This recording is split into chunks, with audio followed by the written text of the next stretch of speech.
poem, but I have to stop my share for a minute to pull her up because she does a far better job than I do in reading the poem. So just a quick moment.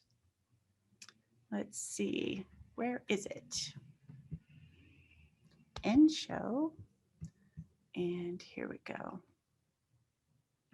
No matter what, we must eat to live. Perhaps the world ends here. The world begins at a kitchen table. No matter what, we must eat to live. The gifts of earth are brought and prepared, set on the table. So it has been since creation, and it will go on. We chase chickens or dogs away from it. Babies teeth at the corners. They scrape their knees under it. It is here that children are given instructions on what it means to be human. We make men at it. We make women. At this table, we gossip, recall enemies and the ghosts of lovers. Our dreams drink coffee with us as they put their arms around our children.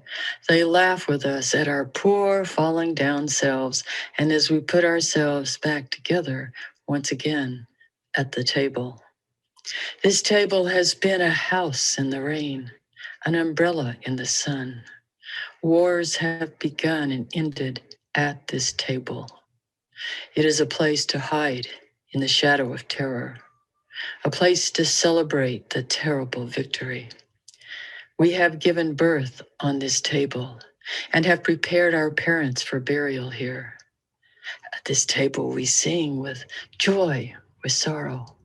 We pray of suffering and remorse. We give thanks. Perhaps the world will end at the kitchen table while we are laughing and crying, eating of the last sweet bite.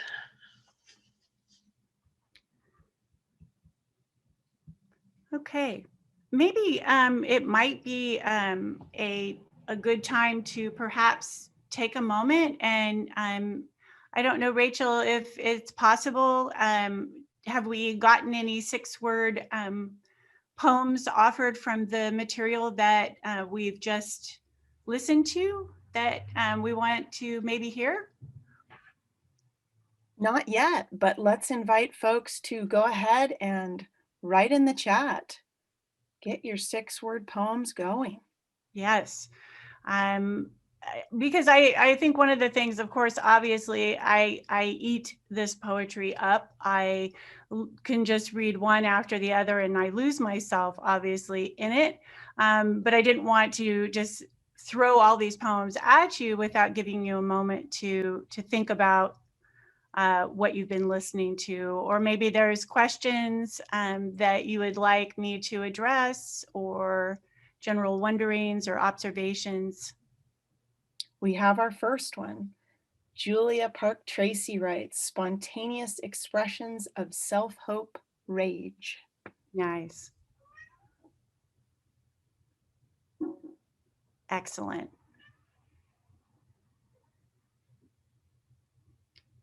Maybe while we're waiting, Michelle, you could talk a little bit about some of the 6-word poems you've done and how that's kind of become something that you tend to do in classes. Well, part of it was the 6-word poem came about a bazillion years ago. I've been teaching at Sierra College since 1999. And as part of Love Your Body Week, we started collecting body secrets. And some of you might remember those if you've been on campus for a while, but these body secrets were a way of sharing the really deep and personal, and it was a purging of sorts in a healthier way.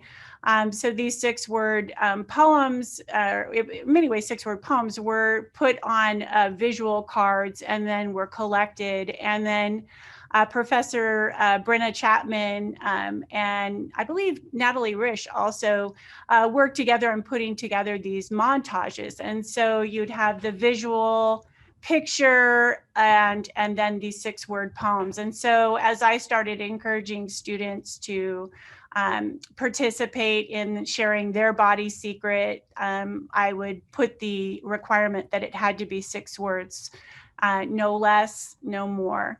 And in that way, that sort of took off, is the 6-word poems. And I actually, isn't it funny, you as a teacher, oftentimes you're helping students do things that you don't necessarily do yourself, because you're just always looking for ways to get students to be inspired.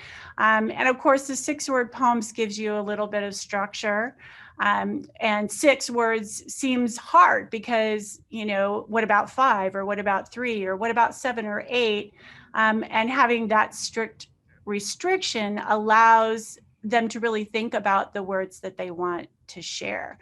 I did a writing workshop with Kim Agnazio several years ago, and one of her collections was full of sonnets.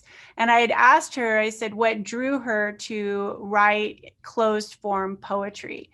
And having those strict rules, wasn't that confining for her? And what she said, and I'll never forget it.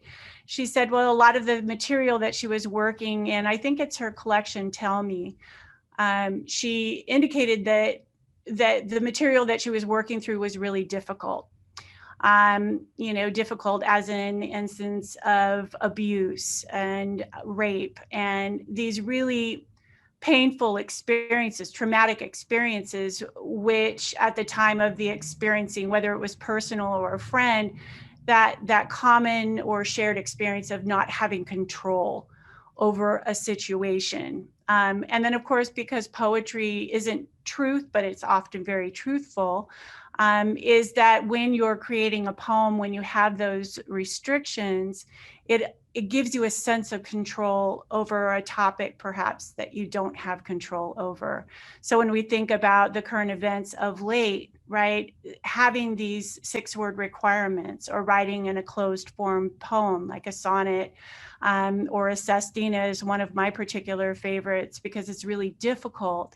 Having those boundaries allows you to take control over something that feels pretty hopeless. That really makes sense. So we have some wonderful poems showing up in the chat. We have Lucinda Porter writing, Amanda Gorman kicks football beyond stadium. Yeah, she does.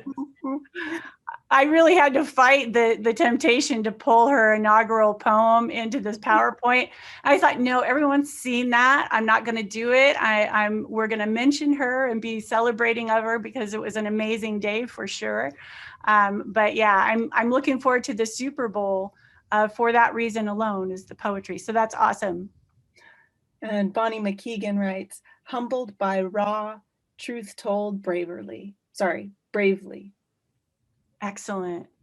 Ivan Laurie writes, cheer, voices lift above the smoke. Excellent, Ivan. Good job. Put that in a book already. Leanna, love rejected backwater bullying, megaphones booming. Nice, nice. See, isn't it powerful? I mean, just 6 words. And again, duh, I have a tattoo on my wrist and it's words matter, and they do. And I guess too, why this particular workshop was so important to me is that I think our country is really at a pivotal time to really put in the front voices that have often been shoved to the side.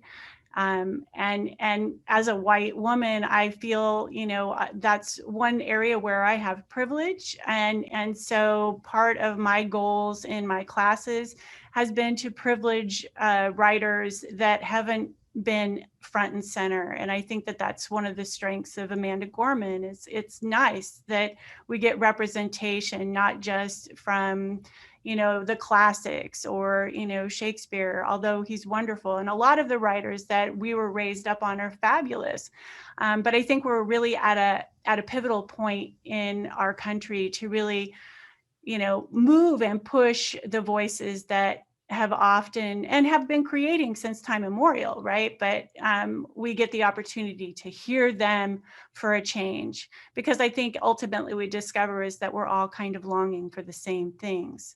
And it doesn't have to come from one, departmentally recognized canon, but really tapping into the voices that have been here all along, which I think is a nice segue, because I have another poem that I think is really powerful. And it's by a colleague, Dr. Melissa Liao. And I think this would be a really powerful poem to keep going with.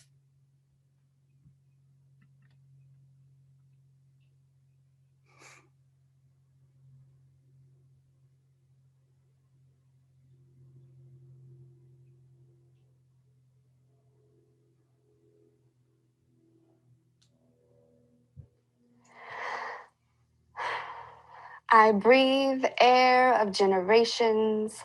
I feel from within this box. My bones as old as trees, thrown around and numbered like rocks. I am from within this box, yet my soul can't be set free.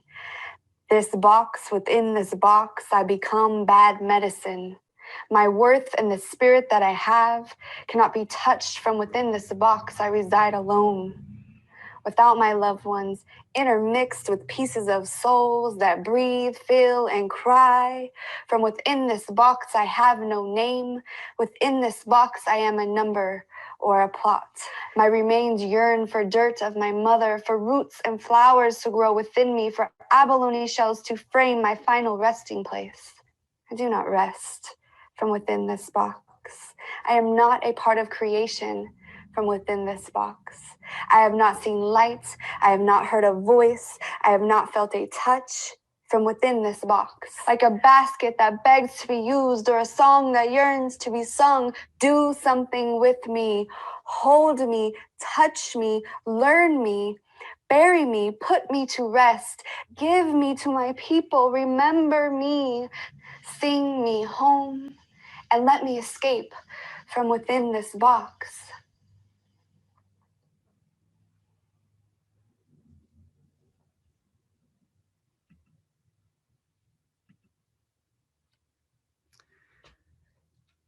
Any more 6-word poems to add there, Rachel? We have this is Ingrid. We have quite a few more. Oh, hi, Ingrid. Thank you. Hi. We have Renee Main. Earth's heart is the native soul. Sandra McDonald. Hey. When there's no tree to climb. Ah, nice. Hi, Sandy. Judy Clarence wrote, Poet strokes the cat's tail. Connection. Kay Ramirez wrote, sunlight engulfed the room with warmth. Nice. Joan Griffin, separated by secrets for 66 years. Bev Lyon, I love you after 72 years.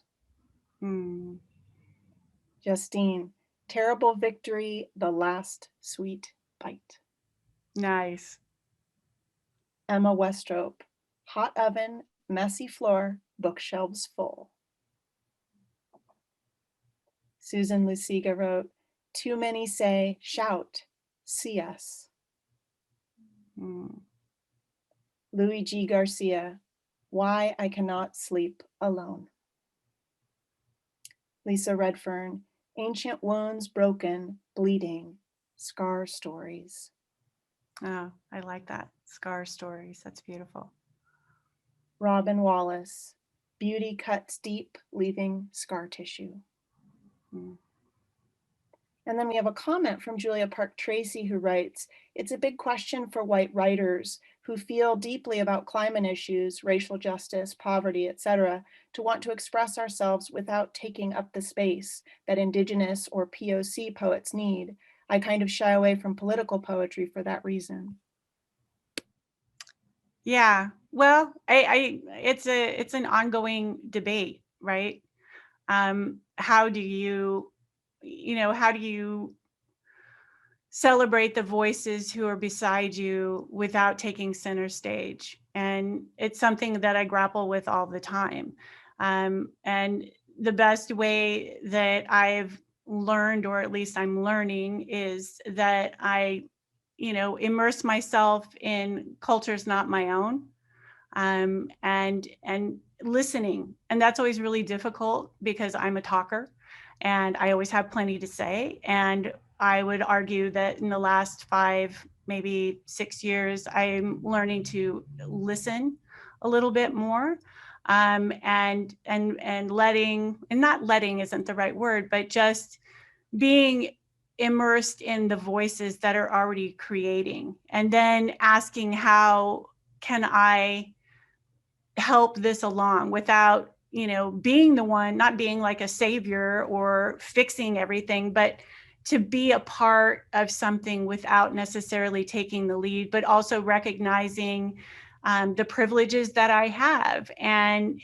when I can step forward and advocate, or I don't even know. It's very difficult. But I would argue that if my partner always tells me, you just have to be yourself, and being you means that if you're feeling connected to these things, that you do it, but with respect, right? If you're writing about issues or experiences that are not your own, you don't have the right to imagine it for somebody else. And yet it's very difficult. I wish I had a nice, neat answer, but I'm still trying to figure it out as well. But I think we can care about the planet, we can care about inequity, we can care about, solving these problems that are presented to us. And I think everybody feels that way. It's learning how to find your space in it. And then also knowing that sometimes being in the space means that you're not in the front, that you're bringing up the rear. But, finding those common connections of where we're still trying to get the same thing. I think everybody cares about the planet, right? And I think everybody would argue that, people shouldn't be treated differently because of the color of their skin or their ability or where they were born or where they come from, right? And so we care about being, treated with respect, right? I think if we think about Lucille Clifton's poem at the beginning, right? It's recognizing that there are experiences that will never be ours, but it doesn't mean that we shouldn't continue to write it and think about it and then ask for guidance from the people who know.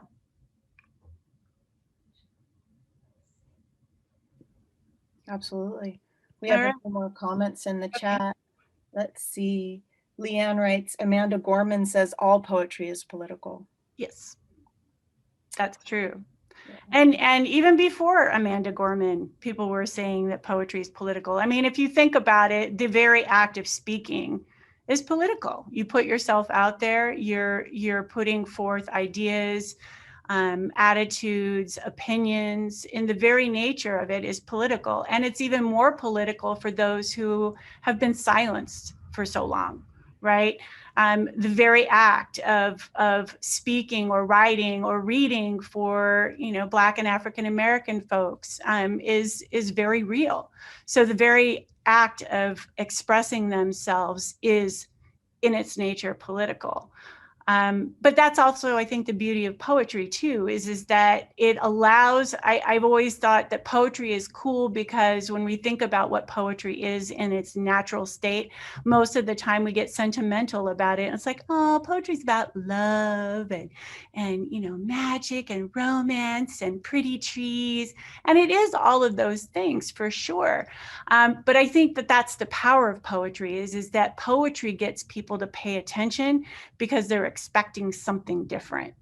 And then before they know it, a great poet or a great writer will have a listener or the audience hooked because they are expecting something, but then before they know it, they're getting something else. Again, like Lucille Clifton's poem, right? It's about love. That's what we anticipate. And so we're committed before we even know where she's taking her turn. And that's the value of it. Poetry is political, but it also is a way to entice folks, right? Because everybody loves a nice, sweet poem. I mean, why do you think Hallmark cards was so popular for so long, right? Is people can write and get us to feel something, but poetry has always been political. I mean, why else would you hear of poets in other countries being imprisoned, right? It's, It's not because of necessarily who they are, but the words and the powers of those words that they deliver. Yes. Amen to all of that. We've got Ivan Laurie in the chat making a comment. Poetry slamming, for example, has room for all voices and frames of reference. That's true. That's true. Which I have another poem because a lot of the material that we have been listening to or reading is pretty heavy. This is another example, I think, of how spoken word poetry is really powerful. And I will just ask you to, as you're listening, notice where there's a turn in the poem from something that seems quite jovial, and it takes a turn. And so we'll give it a moment. It will work this time. It has to. I spent the better part of 19 hours crafting this mural on bedrock, and 3 full days before that, laying pavement, redirecting the winding desert road so it abruptly at the foot of my masterpiece, a rock wall painted to look like a tunnel, an optical illusion, a way out. But there is no way out of here. My name is Wile E. Coyote, and I am so fucking hungry, inexplicably stuck in this lifeless desert. My only companion, a mindless blue bird, whom I'm forever doomed to chase, to whom all laws of the universe bend, then break. This is my existence, compulsively ordering one ridiculous contraption after another. Even though I am on to the people at Acme, I know you are fucking with me. I am hours of flight suits, or a working magnet, or a lit wick short of supper. And I deserve it. I left my imprint all over this desert. I've been pancaked, incinerated, run over, diced, and buried. I've accepted my failure with only simple signs pulled from invisible back pockets, begging for your empathy as if it will cushion what comes next. And whoever fancies himself my maker was cruel enough to imbue upon me the knowledge of how things are supposed to be. Rockets fire upon ignition. Rocks roll when the pull is great enough against them. The trajectory of catapults is not arbitrary. Predators catch prey. Can you imagine how it feels? Your best laid plans crumbling around you, peering into the mouth of fate only to have it blow up in your face. It's enough to make you wonder if it's better to be a perfect physical specimen than it is to be bright. If all the time you spent lost in thought has been a waste, when all along it's been easier to just run. I am a super genius. And I can't capture a flightless bird who grins as I drool for his flesh. I keep at it as if the next bow will fire the arrow instead of me, as if the poisoned birdseed will somehow end up in his mouth instead of mine. It is the curse of an addict to chase the thing that destroys you. But until you've done it, until you've launched yourself off of 1,000-foot cliffs for that thing that you love, you will never understand the gravity of my plight. This is it, the culmination of my mania. This fake fucking tunnel is the best I can do. And when the dust settles, I will stand firmly on red sand, his broken blue neck clenched between my teeth. This time, it will work. It has to.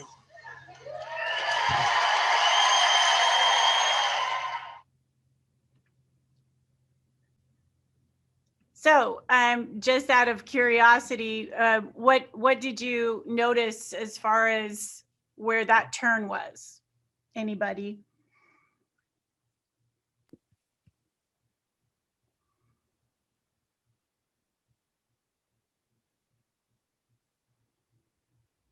We've got a couple comments, nothing on turns specifically yet. Okay. We've got Wile E. Coyote is a hero of mine from Louis Garcia. Julia Park Tracy mentions that poets are the truth tellers. And we have April Credron's 6-word poem, Quiet Scars, Exhausted Mind, Delicate Soul.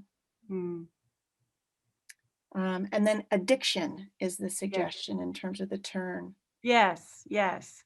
And that's what I love it, right? We have an incredible persona poem where the speaker is assuming the life of this cartoon character, right? This whimsical cartoon character that we would maybe give over to Saturdays. I don't know that we do that anymore, but that idea of always being frustrated, right? That every little thing that Wiley tries, ends in disaster. And so it's very whimsical in much of the delivery, but then the turn is that notice of the addiction, right? And then now Wiley Coyote is pursuing something that he's addicted to.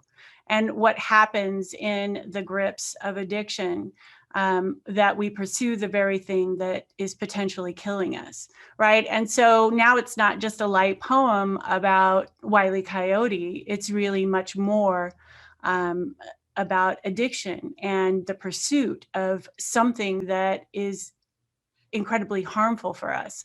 And I think that's the beauty of that particular poem. And it's such smart delivery and powerful.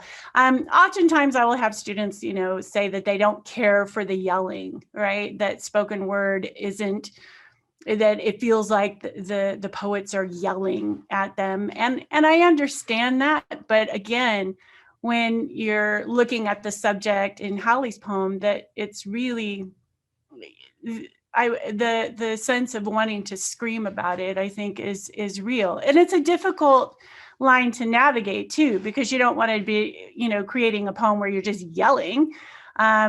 It's difficult, right? But again, I think, as my students always want one way to write an essay, there are some folks who might think with poetry that there's, one way to write a political poem, and we don't know. Really, there's multiple ways, and the best, way to think about it, I guess, is to just do it, right? We don't know what is out there until we try.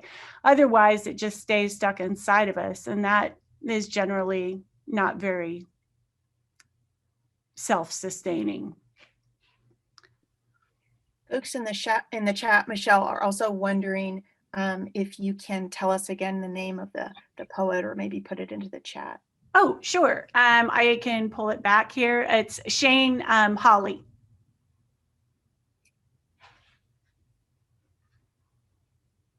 Hawley.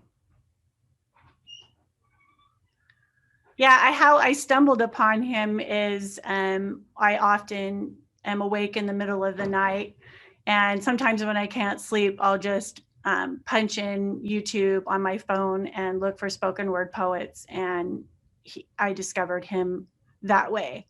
I was like, oh my gosh, this is so wonderful. I have to share it.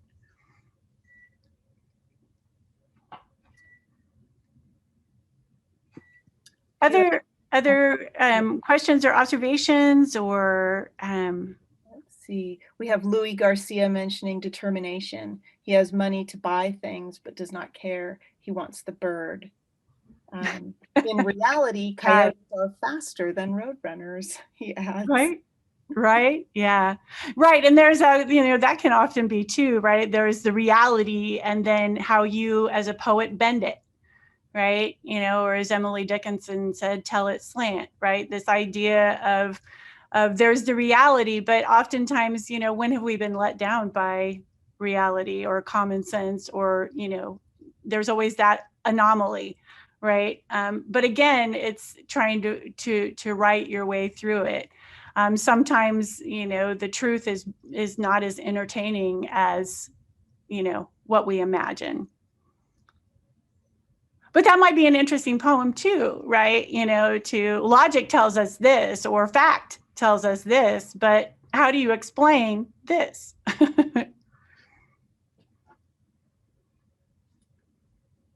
I think I'm almost out of time, if I'm not mistaken. 1:30, so we have a little bit more time. If you want to share something that you have written or something about your writing process, I'm sure people would love to hear that. Well, I did want to save a poem as a way of kind of closing this my contribution to the day, and the power of poetry as a way of being a political force, a powerful force just to get us to think a little bit more deeply about the world that we're living in. And poetry for me has always been my solace. I have loved it for as long as I can remember, from, you know, the stories that my Aunt Helen would read to me while my parents were out, to you know, being in Holland and being introduced to Anne Frank, and, you know, starting my journals. I've kept journals since I was in high school. I had this fantasy with my journals that when my daughter reached that same age, that I would give her my journal to read as a way for her to see that, you know, even though our experiences are different, we're still going through the same kind of growing pains. The characters and the experiences have changed, but the angst is real, right? And I did give her my journals, and she was like, I don't know what to do with this information, Mom. But, you know, I kept my end of the bargain that I would do that. And with the publication of my chapbook, which is still just surreal to me, that my son is part of the Emoja program, and he got a copy mailed to him as part of the Emoja swag for the spring semester. And I thought, okay, well, that's kind of weird. You got a book from your mom. You can give it back if you want. And he's like, no way, Mom.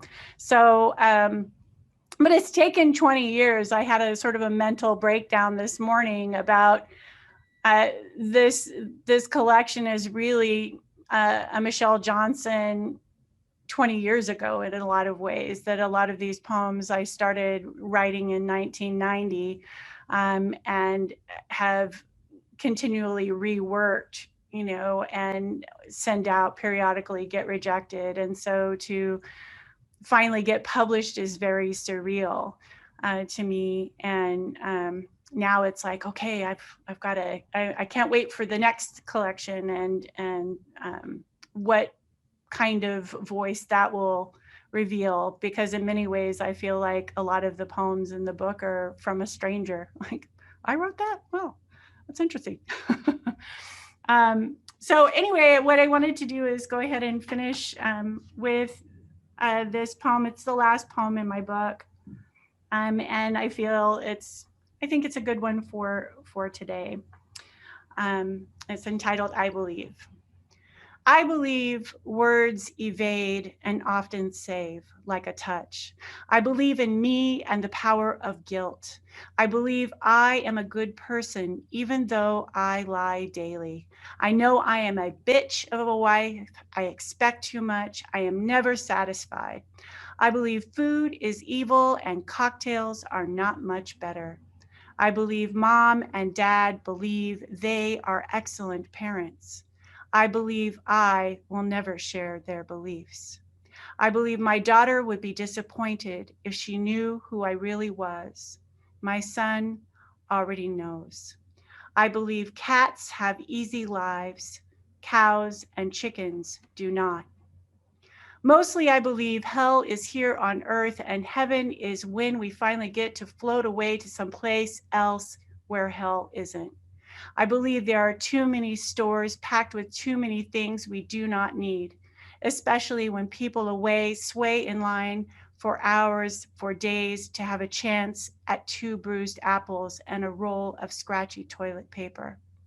I believe it's easy to believe things will never run out, not here in America. I fantasize old lovers remember my name, and some even call it out by mistake when they are with their significant others. Believe me, that makes me smile. Everything I think I know is right today will be wrong tomorrow. Someday I want to understand how love works and get it right. I have to believe I am not finished. That was wonderful. Thank you so much for sharing that. We are beginning to get some questions and comments for you in the chat, and so be sure to add to those folks who have questions for Michelle. We have Mark Davis. I found the profanity distracting and unnecessary. I think this is the previous poem, not your Yeah. poem. Yeah. For me, it weakened the message, he says. Bonnie Mckegan asks, I'm reading The Art of Poetic Principles and Practice, Tony Hoagland. Can you recommend books to read for writing poetry? Well, one of my go-tos is Kim Addonizio and Dorian Lux's The Poet's Companion. When I teach creative writing, I use that work. I love it because it's a mixture of, well, great writing advice from both of them. And there's poetry in examples, right? It's this idea, how do I teach someone to write, right? You don't do it. It's not a reality. What you do is you show what you think are powerful works, and then you break it down and discuss, well, how did this work and why is that powerful, right? Even with the example of the swearing in the previous poem, right? For some people, that's going to bump, right? And so what I always tell writers is, okay, you're taking a risk by delivering the poem in this fashion. What are you hoping to achieve, right? And if that person were to come back and say, this is my addiction and my words are failing me, and the only way that I can express it is through this one word, right? And it's like, okay, but you may lose your audience, right? And so with the Poet's Companion, that's a really good one. Addonizio came out with a more recent one. It's Ordinary Genius, which is really wonderful. Stephen Dobbins has a good collection. It's primarily essays on other poets. I just read it. It is Best Words, Best Order. And just, read everything and read things that how do you make the back of a cereal box poetic? I think words are everywhere. We just need to be paying attention to them. And that's it. Even when we're feeling uncomfortable, it's through words that we find a way out. And yeah. Absolutely. We've got all kinds of wonderful feedback from your poem in the chat. Julia Park Tracy says, I lie, believe me or not. Bonnie Mckegan says, so real. Lynette Vrooman says, wonderful. Sandra McDonald, this is amazing. Susan Luciga, that was awesome. Thank you. Lucinda Porter, wonder Michelle, wonderful. Olya Yashavgarsky says, wow, thank you so much for sharing. Well, thank you. This has been a treat, even though I was, incredibly nervous. It's I was telling my partner this morning, it's the longer I'm alive, the more I'm reading, the more I'm learning, the more I feel like I don't know anything at all. And like I'm just starting, like I feel brand new. But I guess maybe that's a good thing, that if I figured out that I'd arrived, then what would there be to look forward to? I guess, I don't know. Yeah. So true. More questions for Michelle or comments, feel free to throw those into the chat. And Michelle, if you want to throw out another poem, we've got a little more time, so we'd love it. Sure. Well, one of the things actually, and I wish I had it handy. I don't think I do, or maybe I do. Oh, I do. But COVID, everybody is like baking bread, right? Or what people have done during the pandemic. And in April during Poetry Month, my partner and my good friend Catherine Frege, who I mentioned on the jacket of my book, we did a challenge, and we read a poem every day on Facebook, and it published poems that were powerful for us, and then we forced ourselves to write a poem every night. And we would meet on Zoom and we would share our poem and workshop it. And I could read you one of those.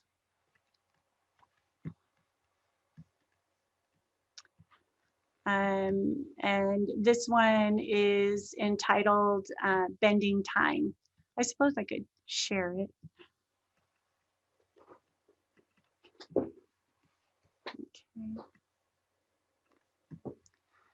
Bending time. There's an image I hold, a once upon a time, a long time ago in New York City, maybe Los Angeles, perhaps Manila or Milan. The location matters not. When at this time, whenever it was or is or will be, in the center is a brown girl. Tiny in a crowd with a long black ponytail pulled tight behind her head, shiny strands run long down her back as her thin fingers find the spines of poets, books scented with history, time, and possibilities. She, not of, but in this country, delights in newfound freedoms to walk, stroll, and linger at this book fair, fingering the spines of writers past and present because when deprived for so long, the materials many take for granted or don't even take at all, this brown little one with the long ponytail devours the space, rows and rows of poetry books, just $1 to acquire the language of love, languages capable of bending her time this way and that. She holds my thoughts in these distances, days of solitude when we are not allowed to go nor finger the spines of time.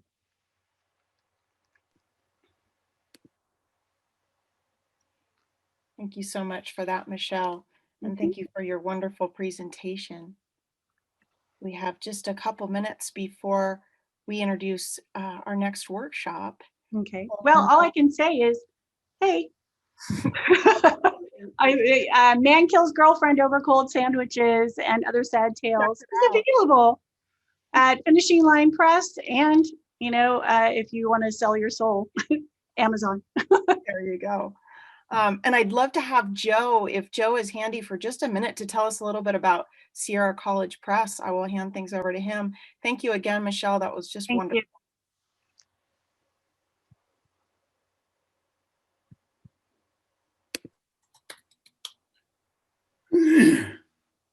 You handy, Joe? Wake up, Joe. He's getting all his books in order, right?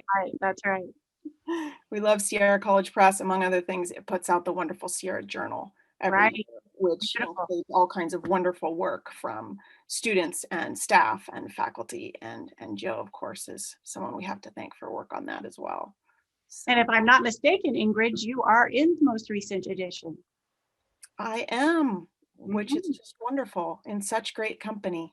And readings in non-COVID times usually happen too. And that's a wonderful time for Sierra College students to get a chance to read their work. Which really, as we saw from Ian's presentation this morning, just how empowering that is for students of all ages to get a chance to read what they've written is just a wonderful thing.